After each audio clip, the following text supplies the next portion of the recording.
Jadi anak konglomerat itu enak karena banyak sekali privilege-nya. Tapi ada tantangannya juga. Nah, di sini saya akan ngomongin tentang tantangan dari kebanyakan anak konglomerat. Ya, kenapa saya ngomongin ini adalah tujuannya untuk membuka pikiran teman-teman sebagai referensi berpikir baru dan juga sebagai penyemangat ya, terutama bagi teman-teman di sini yang posisinya masih merintis. Nah, ini adalah hasil dari pengamatan saya pribadi, dari buku-buku biografi yang saya baca, kemudian dari orang-orang yang saya kenal dari dulu saya menjadi bankir sampai dengan sekarang, dan juga dari cerita-cerita orang yang saya kenal ya terkait dengan keluarga konglomerat. Jadi kalau teman-teman merasa ada poin-poin yang perlu ditambahkan atau poinnya yang berbeda dengan pendapat teman-teman, silakan tulis di kolom komentar. Jadi bisa menjadi referensi berpikir bagi teman-teman yang lain juga. Kita sama-sama belajar. Nah, pertama saya ingin tekankan bahwa memang privilege itu nyata gitu ya. Bedanya anak konglomerat sama anak keluarga biasa-biasa aja itu jauh banget. Pertama dari sisi pendidikan. Sekolah dan kuliahnya itu mahal ya, yang paling bagus. Per tahunnya bisa miliaran. Kedua dari sisi ilmu orang tua. Setiap kali kumpul keluarga, entah itu makan bareng, pergi jalan-jalan, keluar untuk event, itu orang tuanya kan cerita ke anaknya. Dia cerita tentang ilmu kehidupan, dia cerita tentang bagaimana mengambil keputusan penting, dia cerita tentang bagaimana menjalankan bisnis, bagaimana cara untuk manajemen orang. Itu semua tips and triknya dikasih tahu ke anaknya. Jadi dari muda dia udah belajar banyak. Kemudian yang ketiga adalah dari sisi modal. Dia pada saat kuliah mau mulai investasi, modalnya udah ada dari orang tua. Terus dia pengen mulai bisnis, misalnya dia lihat di luar negeri pas dia kuliah ada peluang untuk ngambil franchise apa ke Indonesia. Bisa tinggal minta orang tuanya aja. Bahkan ada yang nggak minta pun memang sudah dikasih. Nih, pakai uang ya beberapa M buat dicoba aja. Buat mulai bisnis biar tahu rasanya tuh seperti apa. Jadi secara modal udah beda jauh. Kemudian dari sisi networking. Dia sekolah di tempat yang bagus, kuliah di tempat yang bagus. Yang dimana itu isinya adalah orang-orang yang juga dari keluarga yang berada. Ataupun keluarga konglomerat juga. Jadi secara networknya itu kuat. Dan orang tuanya itu kan dari muda sampai dengan dia berumur, dia kan juga sudah mengakumulasi network yang banyak. Itu bisa langsung dipakai oleh anaknya, karena kapanpun anaknya butuh dia tinggal ngomong ke orang tuanya. Kemudian dari sisi asupan makanan juga beda ya, dari kecil dia makan untuk dia punya badan ataupun dia punya otak, itu semuanya udah yang paling mahal, gizinya paling mentok gitu. Jadi memang bedanya jomplang. Tapi di sini yang saya pengen ngomongin adalah dari sisi tantangannya. Apa sih tantangannya untuk anak-anak konglomerat ini? Yang pertama adalah dari sisi mereka itu ada di posisi di bawah bayang-bayang orang tua. Jadi ada tekanan di mana mereka itu harus bisa minimal menyeimbangi orang tuanya. Ya, jadi kalau misalnya dia gagal, orang akan bilang bahwa padahal ini anak dari si Konglo ini, payah ya nggak bisa apa-apa. Karena orang expect dia akan sama dengan orang tuanya. Tapi kalau misalnya dia bisa berhasil samain orang tuanya, orang-orang akan bilang, oh ya pantas. Karena ini orang tuanya memang juga Konglo, pasti diajarin nih sama orang tuanya. Padahal mungkin kenyataannya dia itu dilepas, dia nggak dibantu, dia benar-benar berjuang dari nol merintis sesuatu, tapi tetap aja dia akan berada di bawah bayang-bayang orang tuanya. Ini memang penting nggak penting ya, karena ya udahlah orang mau ngomong apa ya peduli amat gitu, tapi ada tekanan itu. Ya di sebagian dari mereka harus membuktikan bahwa mereka pantas menyandang nama yang ada pada diri mereka. Karena kan biasanya nama keluarga itu adalah nama dari grup usaha. Jadi misalnya grup usaha A. Nah, si founder utamanya nama belakangnya misalnya B. Nah, anaknya kan semuanya B. Memegang nama itu jadi berat gitu. Jadi karena dikaitkan dengan kesuksesan dari si founder utamanya. Ini yang pertama. Kemudian yang kedua adalah mereka tidak 100% menikmati kekayaan yang ada. Maksudnya apa? Kadang kalau kita lihat ada grup usaha punya kekayaan 50 triliun. Seakan-akan anaknya itu punya aset 50 triliun juga. Padahal itu adalah orang tuanya punya. Gitu. Jadi bukan anaknya punya. Jadi si anaknya mungkin masih berada di posisi dia digaji dari perusahaan dan aset-aset yang dibeliin buat dia itu semua belum tentu atas nama dia. Kenapa banyak yang seperti ini? Karena orang tua banyak yang mau mengkontrol anaknya. Konglo-konglo ini mereka mau ada pegangan. Karena kalau misalnya buru-buru dikasih, asetnya dikasih semua ke anaknya, uangnya semua dikasih, belum tentu anaknya bisa pegang, belum tentu anaknya bisa dikontrol. Kan pernah kejadian tuh di Singapura. Ini memang bukan konglomerat ya, tapi seorang pebisnis yang cukup sukses. Dia di usia tua, kalau nggak salah umur 70-an, dia langsung kasih ke anaknya. Dia punya aset, dia punya uang, dia punya bisnis, semua dikasih ke anaknya. Dengan harapan, ya nanti nggak usah pusing lagi. Karena kan orang-orang kadang nunggu mati, nanti lihat warisan lagi dari wasiat, bagi-bagi kan bingung. Dia pikir udah kasih aja semuanya dulu, supaya nggak pusing. Tapi ternyata beberapa tahun kemudian, setelah anaknya menikah, mereka ada cekcok, nggak tahu masalah apa. Akhirnya bapaknya diusir dari rumahnya dia sendiri. Jadi mereka itu tinggal di apartemen. Apartemennya, asetnya itu sudah atas nama anaknya. Pada saat berantem itu, akhirnya si bapak itu diusir dari rumah. Nah, yang seperti ini yang mau dihindari oleh si orang tua Konglo ini. Makanya mereka biasanya anaknya itu dikasih asupan gaji aja. Jadi mereka punya uang buat hidup, buat mungkin beli barang apa aja yang mereka inginkan, tapi sebatas dari yang diberikan itu. Gitu, kalau misalnya ada aset-aset yang sangat mahal, ya dibeliin. Tapi mungkin masih atas nama dari si orang tua. Nah, kalau kita sebagai orang luar memang melihat anaknya seakan-akan dia megang semuanya. Karena kan lihatnya sebagai keluarganya. Tapi kenyataannya tidak seperti itu. Dan ini lanjut ke tantangan selanjutnya, yaitu terkait dengan warisan. Nah, jarang sekali ada konglomerat yang anaknya cuma satu, walaupun memang ada. Rata-rata biasanya anaknya banyak dan cucunya juga banyak. Politik di dalam keluarga itu berat sekali, biasanya dalam konteks merebut warisan.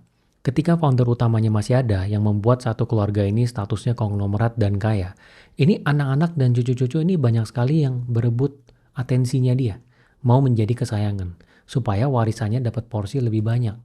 Ya walaupun memang nggak konglomerat pun juga seperti ini. Ya banyak juga pertikaian antara perebutan warisan di keluarga yang non-konglomerat. Kayak misalnya saya pernah cerita kan, itu ya kenalan dari teman saya yang dimana dia cerita kalau ada satu keluarga, ini cukup kaya, si orang tuanya, papanya ini punya 2 perusahaan, papanya meninggal nih, anaknya ada 2, terus dibagi nih yang satu pegang A, satu pegang B. Awalnya biasa aja, tapi setelah berapa tahun akhirnya cekcok. Karena yang satu merasa dia seharusnya pegang perusahaan yang satu lagi, perusahaan yang ini nggak gitu sustainable. Akhirnya berantem. Berantemnya sampai saling gugat-menggugat dan keluarga itu nggak akur, nggak kumpul makan lagi. Ya, jadi ini sesuatu yang memang ya lumayan universal ya, perebutan warisan anak terhadap milik orang tua. Tapi di keluarga konglomerat ini lebih kental lagi, apalagi yang bawahnya banyak. Jadi mereka itu fokusnya bukan di bisnis ya, terkadang fokusnya itu lebih mikirin nanti dapat porsinya berapa nih. Ada pemikiran di dalam dirinya, dapat berapa nih porsinya. Kenapa? Karena mungkin mereka sendiri ada yang nggak punya kemampuan untuk mengakumulasi kekayaan yang sama dengan si foundernya. Jadi kalau misalnya bangun bisnis sendiri mungkin nggak ada kapasitas itu.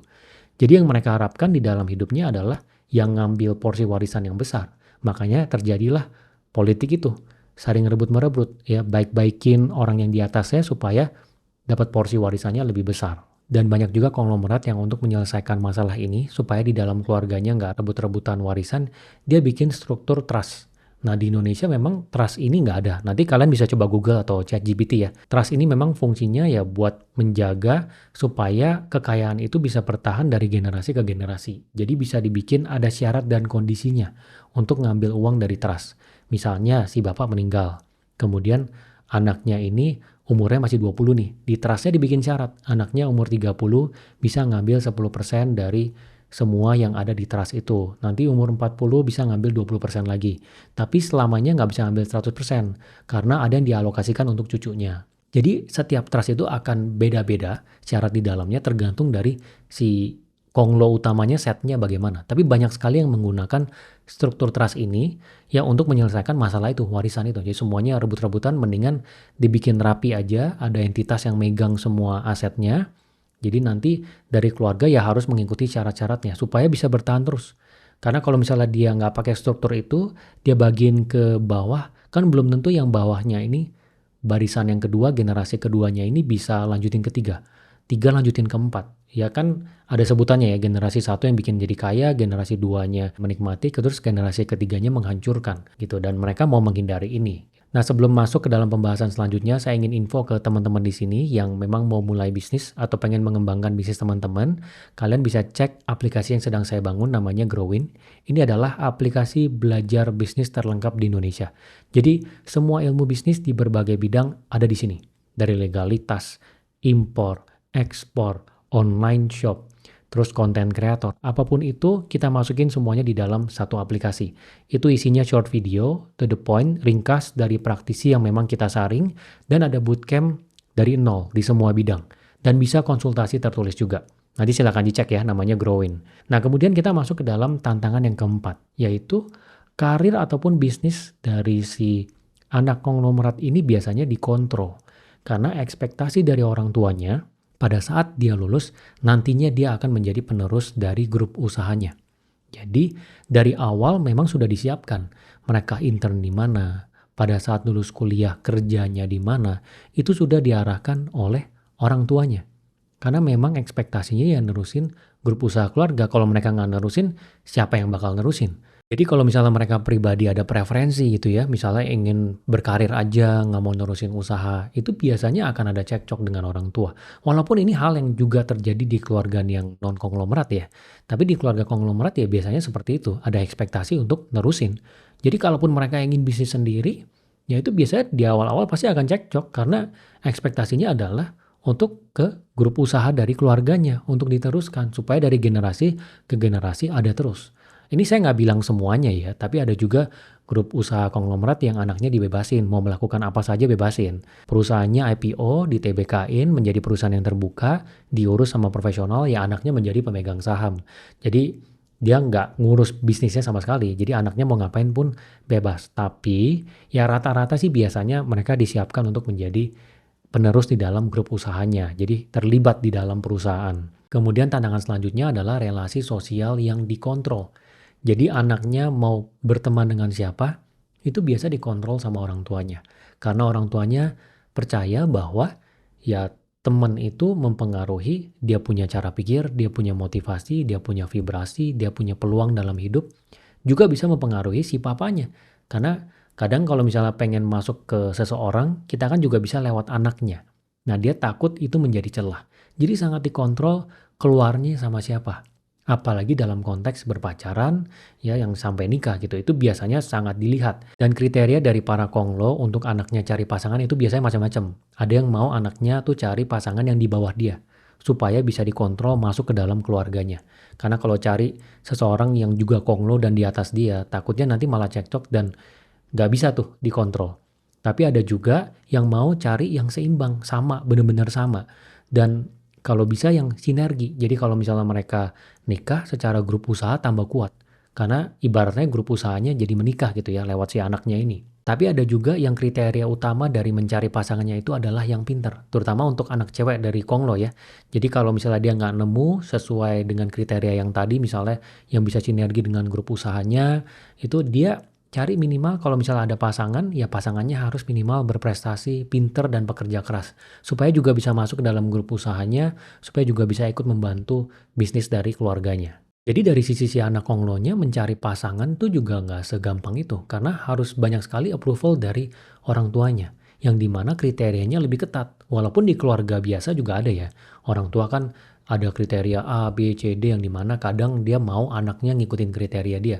Tapi di konglo ini dari sisi keuangan, ya dari sisi si orang yang dinikahi ini orang apa gitu ya secara grup usahanya, itu sangat diperhatikan. Dan mencari pasangan untuk anak konglo juga nggak gampang ya, karena kalau ketemu orang kan kadang motif orang itu bisa beda.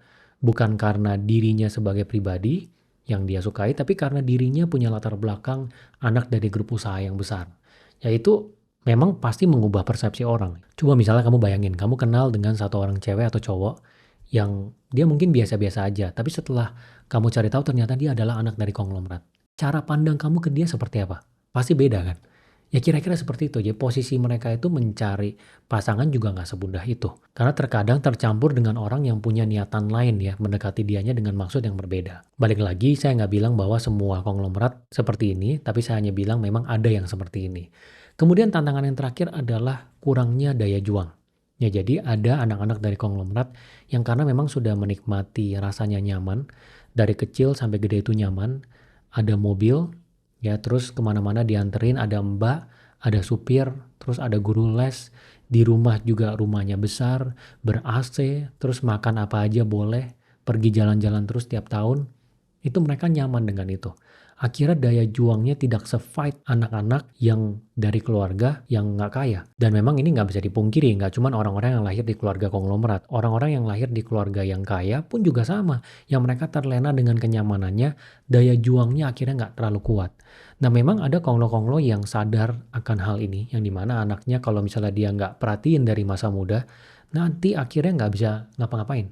Akhirnya mereka nge-push untuk dilepas dulu. Ada tuh yang dari umur 20 saya tahu anaknya nggak dikasih uang sama sekali, disuruh berjuang sampai dengan umur 35, lihat dia bisa dapat uang berapa.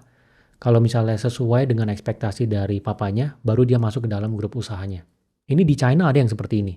Ada juga yang modelnya dia dikasih mulai bisnis, si anaknya harus bisa tunjukin bisnis yang dia mulai itu sampai di titik yang berhasil.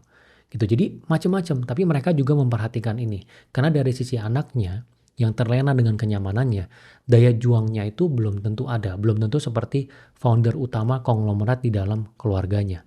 Dan biasanya kalau sudah masuk umur 25, umur 30 dengan sifat yang seperti itu, susah dirubah. Nah, ini di China saya ingat ada salah satu konsultan family business ya, dia cerita. Di dalam satu keluarga yang anak-anaknya sudah terlanjur umur 25, umur 30, dan dari umur mudanya itu nggak pernah dibenerin, itu biasanya udah susah. Karena otaknya sudah keras, terlena dengan kenyamanan itu. Tapi kalau anak-anaknya masih umur 17, umur 16, ya di bawah umur 20 masih muda, itu masih bisa dibenerin. Jadi maksudnya dari pola pikirnya, dari bagaimana orang tuanya memperlakukan anaknya. Kalau misalnya semakin muda semakin bisa dibenerin, semakin tua itu semakin susah dibenerin karena habit terlena dengan kenyamanannya, tidak ada daya juangnya itu sudah semakin mengeras. Nah, jadi ini kira-kira adalah 6 tantangan yang dihadapi oleh anak konglomerat. Saya nggak bilang ini semua konglomerat seperti ini, tapi ada yang seperti ini, gitu ya. Dan rata-rata tantangannya kurang lebih sama. Tuh, jadi kalau misalnya kamu sekarang dalam posisi merintis, ya memang lebih susah karena dari sisi privilege kamu memang garis startnya jauh berbeda dengan mereka yang hidup dengan privilege.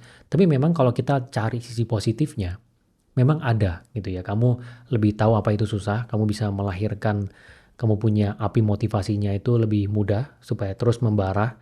Ya, kamu bisa punya daya juang yang lebih tinggi, buas dalam menambah ilmu, buas mengambil resiko, buas untuk menambah jaringan kenalan. Dan ketika kamu berhasil nanti 20 tahun lagi, 30 tahun lagi, itu adalah identitas kamu, labelnya ada di kamu. Gitu ya. Tertimbang kalau misalnya kamu adalah anak dari konglomerat ya, belum tentu itu bisa menjadi sesuatu yang menjadi pencapaian pribadi kamu karena selalu ada kelekatan di bawah bayang-bayang dari orang tua. Nah, kalau teman-teman punya cerita lain atau opini yang berbeda, silakan tulis di kolom komentar ya supaya kita sama-sama bisa belajar ya. Ini sebagai referensi berpikir tambahan untuk kita semua. Semoga berguna ya.